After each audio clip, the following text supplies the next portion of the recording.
Hey, it's Bitty Penny. Welcome to my channel. I have a very special project for you guys today. This is kind of my prototype, and I based this off of Roxy's weekly challenge from last week. Rachel is so great, and I just loved this project so much that I said, hey, I'm going to make some craft fair items with this. So I grabbed some of my Amity Bloom printables. Oh, I just love her stuff. And basically what I did is I went through my files and found printables to kits that I had purchased and never used using my stash. Granted, it's digital files, but I'm still using my stash. I'm going to make 6 different journals. So I make 3 with the Amity Bloom. And then I make 3 with this DREAMZ, etc. Black Swan kit. It's one that I purchased, I think it was back in 2019, and just had not used yet. It is so beautiful, you guys. And I just know things like this will definitely sell off of my craft table. So I'm going to make 3 Black Swan folio journals as well. Okay, a little bit about this journal. It's so easy. There are so few measurements. It's just crazy how simple this is. Okay, so let's just get started. The cover is 8.5 by 11. Super simple. And then here I'm building the prototype, okay, but I have actual measurements for you. I was using paper that was pretty basic copy paper. And so I did decide to back my papers with cardstock. I think almost all the cardstock I used came from this paper pad, which seems like an incredibly odd choice, but it worked out beautifully. And so I go through and pull a few of those pages for my covers. So I use here, I'm going to use a glue stick, and I'm going to use a scrap piece of paper. I don't know if you guys save scrap pieces of paper, but that's what I'm using here to back this one. So basically I'm gluing 2 copy weight 20-pound, well, mine's slightly heavier than that, but copy weight paper together just to give it more stability and more strength. And then I'm going to cut this piece of 12 by 12 paper down to where it's 12 by 8.5. Okay, so the 8.5 is the height and the 12 is the length. So I'm just going to trim that down. Obviously, you don't have to do this. You don't have to have 12 by 12 paper. If you just have 8.5 by 11 sheet of paper, you could make this work without doing this step. I just did it because this is what I was using and how I was making it. But it's completely unnecessary because that 1 inch that's a little extra on the side over there, I just end up folding over for more stability of the cover on one side. And when I made the other 5 of these, I put that 1 inch strip on the front of the cover and folded it over so that that front cover has more strength and stability. Okay, so now I've got my cover and I want to decorate it. I'm just pulling elements again from the Amity Bloom kit that I have. This one is California Dreaming, which is kind of based on the song California Dreamin', and I just love it, you guys. I've always wanted to use it and I've just never printed it up and used it, so I'm so excited. I'm also really excited that this one that I'm making here in the video is mine because it's the prototype and it's not perfect. So even I get a California Dreamin' journal. So these are just little bits and pieces that came from the kit, and I'm just gluing these down to add a few layers, to break up some color, to add interest. So I'm going to glue these down, and then that top piece, I'm actually going to sew some scrap fabric on the bottom of it. I always like to have some fabric on my journals. They just don't feel complete without it.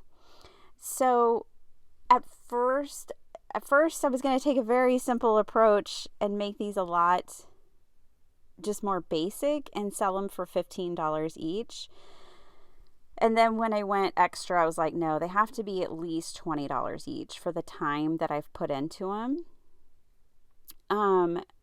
My journals have 6 full sheets of 8.5 by 11. So you multiply that times 4. They have 24 full sheets. But there's a lot of other journaling places and tucks and things like that. So they're a very simple, compact junk journal, if you will. All right, so I'm using my PVA glue, which is Lineco PVA glue, and I'm gluing everything down. I did back that centerpiece with some cereal board, a cut up cereal box. And now the cover is done. I'm going to take that exact formula and do it on all 3 of the journals. So when I'm mass making for my craft fair, I come up with one and I make however many of them that I'm going to make. So in this case, 3, and I don't change really anything. I'll make slight variations, but they're very slight. And that way I don't get bogged down in decision fatigue. Okay. All right. So this is the inside accordion pocket. Again, this is so simple. You're going to cut an 8.5 by 11 sheet of paper to 7.5 by 11. Doesn't get much easier than that. Then you're going to score it 1.5 and 6 3/8, and it will create this pocket for you. Now I am pulling these pages from this broken Reader's Digest book, and it just happened to be perfect that these pages are like 7.25 inches tall, so I didn't have to trim them. You don't have to use book pages for this, but they just turned out to be perfect. So I'm taking it and folding it in half. Now, for the ones I'm going to sell, I actually doubled these pages. I glued them together and then made these pockets. But again, this one's mine, so I'm not really worried about it. It's just because these book pages can be a little fragile. Like there, I accidentally tore that one, so I'm just going to use some washi tape. But what I'm making is kind of like an ephemera pocket. But if you were journaling in this, someone could put photos in these pockets. They could put movie tickets, ticket stubs. They could put whatever, little journaling notes in here, to-do list. The pockets can hold whatever people want to put in them. And it's just kind of fun. So now Roxy didn't do what I'm doing as far as this portion or anchoring this pocket. Hers is different. I encourage you, I'm going to leave it linked down below, to go see what Rachel made, because she was my inspiration, she was my muse, and then I came up with this. Okay, and hers is actually even more basic. So if this all feels a little intimidating for you, but it's a project you want to try, you could start with Roxy's and come back to mine. Okay, so now I have this pocket, this accordion pocket, and I am going to hinge it to my cover. And I love doing this, you guys. With pockets like this has been something I've been doing for years. I love to hinge them because then it's easier to lift the pocket and see what's in the pocket, to rifle through the pocket. If a pocket is anchored too firmly, then, you got to turn your journal and move it around to figure out. So this is a piece of tea-dyed paper. Let's just say it's about 1 inch or 3/4 inch, and then fold it in half. And I'm gluing 1/2 down to the cover of the book, making sure I can close it. You want to stay away from your seams, away from your score lines of your front cover. But yes, now I have this on a hinge so that you can lift the pocket up and look inside of it. And it just makes it so much more user-friendly. Okay. Now I'm going to back this ephemera, and onto a book page from the Reader's Digest. I'm just trying to make it more sturdy, thicker. I want it to last. So that's why I'm doing this. If you print on thicker cardstock, or if you don't want to, you don't have to. But it only takes a second, and it does make things better. It makes them more long lasting. You don't have to worry about ripping it or tearing it as you're putting things in and out of the pocket. Aren't those dear precious, you guys? I just love them. I immediately have all this ephemera at hand, so I just start stuffing it in those pockets, which is great. And see how I can lift it. I can see what's inside of it. I can fill it up. Oh, I just love a hinged pocket. Okay, so I have all this ephemera, and I'm just kind of sticking it all in there. And the same thing for the ones that I'm selling, I'll be doing the same thing. Okay, so next, I grab 2 sheets of printables and 1 sheet of tea-dyed paper. So that's 3 full sheets of 8.5 by 11 sheet of paper. I think I eventually ended up trimming off an 1/8 of an inch on each end of these on the 11-inch side for all the rest of the journals that I made. But like for this one, I didn't need to. So I didn't trim this paper at all. I put it in my journal at 8.5 by 11, scored at 5.5 on the 11-inch side. It just fit. It worked. I didn't need to make any adjustments. I'm going to clip this down, and I'm not going to do a 3-hole pamphlet stitch on these. And here's why. I'm only putting in 6 8.5 by 11 sheets of paper. So I decided that I only wanted to put 2 holes in and sew it in with 2 holes. And that way I can slip smaller pieces of paper into the binding. So it's like a sewn in signature, but it has flow potential. So it has flowish potential. Now, here's another reason this is a prototype. I used seam binding, this is Sari Silk. Seam binding would have been much better. I need to buy some seam binding. Note to self. This is just too thick, and it made my holes big and chunky. For me, that is totally fine.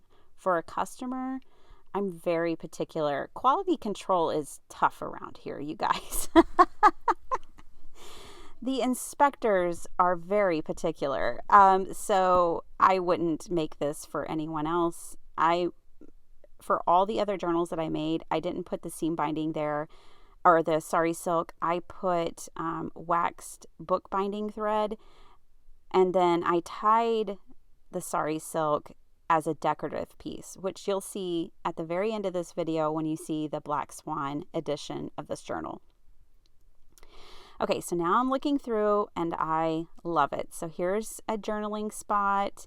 And initially when these were going to be $15, that was pretty much going to be the journal. I was going to slap a pocket on the back and call her done. And then I saw potential.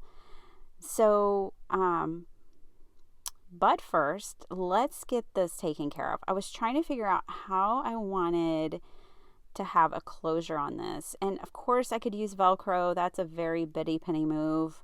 I could use clips to close it. We could use string to close it. We could do a lot of things, but I had more of that serial board, and I decided that what I would do is glue this piece of ephemera with serial board behind it to one side, and it just is weighted enough to keep it closed. Like, it adds some weight, and just the weight of the serial board is actually what keeps this pocket closed. I could go back and add magnets. I could add brads. Honey, you can do just whatever you want to do. Like, the possibilities are endless. But this is how I chose to make this one. And honestly, I didn't do all the other journals like this. And this is a part you can totally leave out. Because I had that weighted serial board there, I wanted to go ahead and add another layer of paper to that flap just to give it more stability and give it more weight. so it could more easily handle the weight of the serial board ephemera piece on top. So I just took a little extra time on the flap. You don't have to do any of this, but I do like it. I like the color and I like how it turned out. So here I'm testing it, and yes, like that really works well. I do decide that I don't want just the plain serial board on the back showing. So I grab a piece of ephemera and I'm going to cover that part too. So like this is kind of fussy, but you don't have to make it fussy. You could have stopped at just scoring, putting your book pages in. One thing I want to clarify on that accordion pocket is that the pages that you glue together, you only glue like 1 inch right in the middle of the pockets as you're adhering them together, and 1 inch of glue right in the middle, like 1 inch wide, to adhere it to the paper. I hope that makes sense. But see, when I open it, if you glue it all the way, your accordion won't work. You can only glue it in the center. So I hope that makes sense. I probably should have slowed that part down for y'all. If I get a lot of comments like, hey, can you revisit the accordion pocket? I will make y'all a video. No problem at all explaining that. Okay, so I had this little strip here, and this is where I didn't really know exactly what I wanted to do with it. I thought, okay, I can just fold it in, make that back edge stronger, and we have a normal journal. So that's what I do. But then it like popped in my head like, oh, there's more potential for a journaling flip out. And so that's what I did. I took an 8.5 by 11 sheet of paper. I scored on the 11-inch side. I scored at 1.5 and 6.5. So these measurements are extremely similar to the inside accordion pocket. Anyways, I glued the 1.5-inch side to the back of the journal. Then I now have this flip out. Now, here again, I'm using a lot of thin papers, so I'm layering them up. If you just use a sheet of cardstock, you don't have to do all this. I had a printable that was on copyweight paper.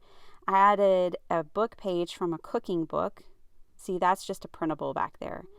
Then I added some more strips of like copyweight paper and some printable washi. I'm just making sure that my spine that I'm going to sew my pages into is nice and sturdy. I'm creating a little journaling spot and pocket down here. You don't have to do this. It's just an option. On the Black Swan journal, you'll see I didn't do that at all. I just added, I think, a swan there. So these journals have potential to go any direction you want to take them. And I would encourage you to play around and find your happy place with them.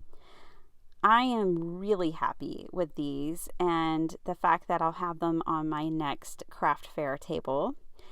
I need to get into a craft fair because I now have like 2 large totes full and a small tote full of product. And we're only in May almost. So I'm going to have so much stuff. I can't wait. And now I just need to get into a craft fair somewhere so I can sell it.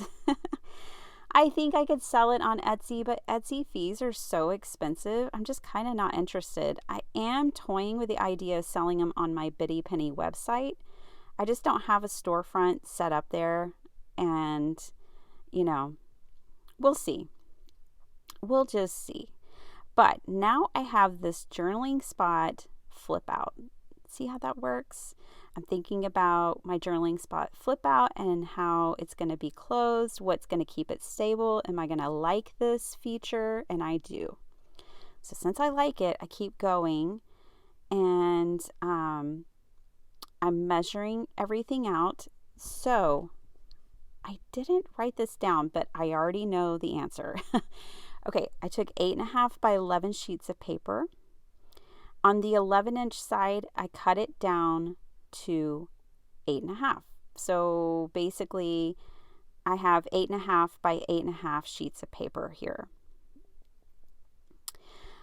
And what I'm going to do, now here I'm just tearing them, but I'm telling you the measurements, okay? So what I'm going to do is just, once I have these cut down to 8.5 by 8.5, which just means one cut, I'm going to fold them in half. And this is going to be the next signature. It's going to be the journaling signature for that flip out. So now I'm adding 3 more sheets of 8.5 by 11 sheet of paper for journaling. This is what brings the journal to 6 total sheets, or 24 pages, if that makes sense, because each sheet has 4 journaling pages on it. All right, so now I'm folding it up. Before I sew it in, I just have to check everything out, and yes, I love it. So I'm going to do the exact same thing here that I did on my first signature, the one that went in the cover, is I'm just going to do 2 holes on the, like an inch from the top and the bottom of the cover. I'm going to spread them out and only do 2 holes so that I can slip other pages between these. So I might only have 6 pages sewn in, but I can fill in with lots of other pages. So the journals have potential to hold a lot more. I love small journals like this for myself, for my journaling needs. There's something about them where it just feels less daunting for me. If I don't have a journal with like 300 pages, if I have a journal with a ton of pages, I feel like I'll never finish it. I feel like it'll never, I don't know, it's daunting. But when I have them like this, it's not. So I like a small journal like this. Plus, if I was to take a trip, or maybe this could be my summer journal where I just journal about our summer of 2023. So just consider that, and consider trying it. Consider trying journals of all sizes and find your happy place. My happy place is a small mini journal like this. So I am going to use those huge paper clips. Now on this one, I didn't glue that back piece all the way down. I left it as a pocket. But on the ones that I made for others, I did go ahead and glue it all the way down. All right, so let's take a look at this finished journal, California Dreamin. I love this journal so much. So I'm delighted that I get to keep it. Come back on the 1st of May. I am a part of a Crafty Goals collab team hosted by Debbie Alley at Project 39. And I share everything that I made that I can round up from the month prior, and I share what I'll be working on in that month. And it's just a way to keep myself productive, and I'm loving it. I love that collab so much. I hope she continues it in 2024. I need the accountability. So here it is. Here's the little accordion pocket, and see, it's just glued in that center area on all the pockets and gluing the pockets into that little cover. Here's an example of a folded piece of paper that I added. See, so people can just fold things up and add it in between the stitches and expand these journals as much as they like, as much as the journal can handle. I used just a scrap piece of paper for that. And I even made it a little pocket. I used a punch to add like a decorative edge. I didn't do a lot to the inside pages. I did add a tuck spot on this one. Very simple, very easy and fun, but I did add a tuck spot. Otherwise, I just wanted to leave it pretty blank and open for journaling. And that way people can add their own photos, their favorite washi tape, whatever they want to add into their journal. This is the little pocket that I made. I just folded that piece back on itself and glued the two sides, and we're calling that a pocket. Here's my $5 Martha Stewart punch that I used. I got this at the Creative Reuse Center with Letty. Such a score. I love it.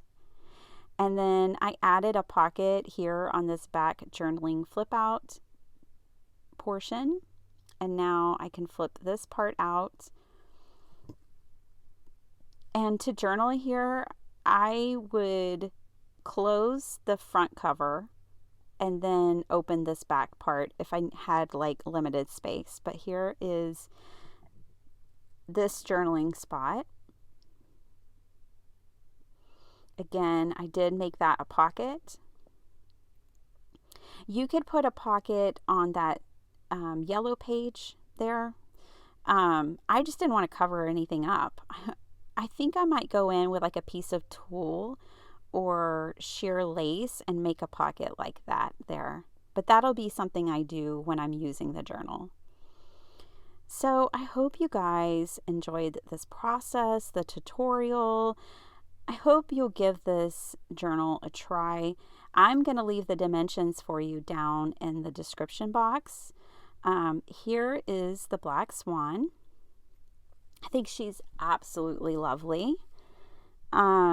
I used ephemera. These kits, you're not getting a fair idea of how much is in the kit because I just select limited pieces. I don't need a full kit to make a journal this size, but you just get a taste of what's in the kit. The kits have a lot more. So here I did a hinged closure with a brad, and that's super fun. And there's my pocket. And see this hinge part, the leaves of that flower tuck into the other flower. So like I said, just play around and have fun. I've got some paper and I added an extra flip here.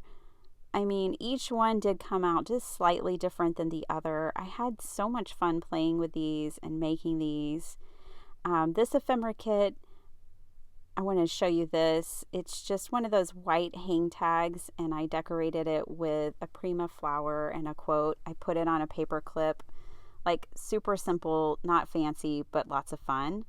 And here is an envelope that came in the kit. I decided to leave it unglued, just fold it up, tuck it on a page with a paper clip, and then someone can have like a journaling spot, a hidden journaling spot there. More like cardstock and random pieces. This one I did put a pocket there on the back because it didn't have that pretty yellow paper. So I was able to put a pocket, double pocket there. I have a little pocket that holds journaling cards and then the back pocket that holds these large tags. And I think the back of them I had just collaged. If you're going to back your ephemera, it's easier to do it before you cut it all out. So if you're using printables, for example, and you have tags like this, leave them uncut. Collage or do whatever you want to the back of them, gluing on paper or whatever, and then cut them out. Then you only have to cut it once. Just a little tip, something I like to do. This is a sheet of Maggie Holmes paper. I just thought it went really well. And yeah, I did put a swan down there. I didn't make it a pocket or anything. And here are the pages I selected for the inside. Oh my goodness, you guys, I promise these are so much fun. And you really can do it. Just take it step by step. There's not a ton of measurements. There's not anything really complicated. Here I tore some thread or fabric and decorated the top of that paper clip. Thank you so much for hanging out with me. Let me know what you think about this project. If you make one, I would love to know. Let me know. And have a wonderful weekend. I'll probably be back tomorrow for some crafting with paper card kits. Bye.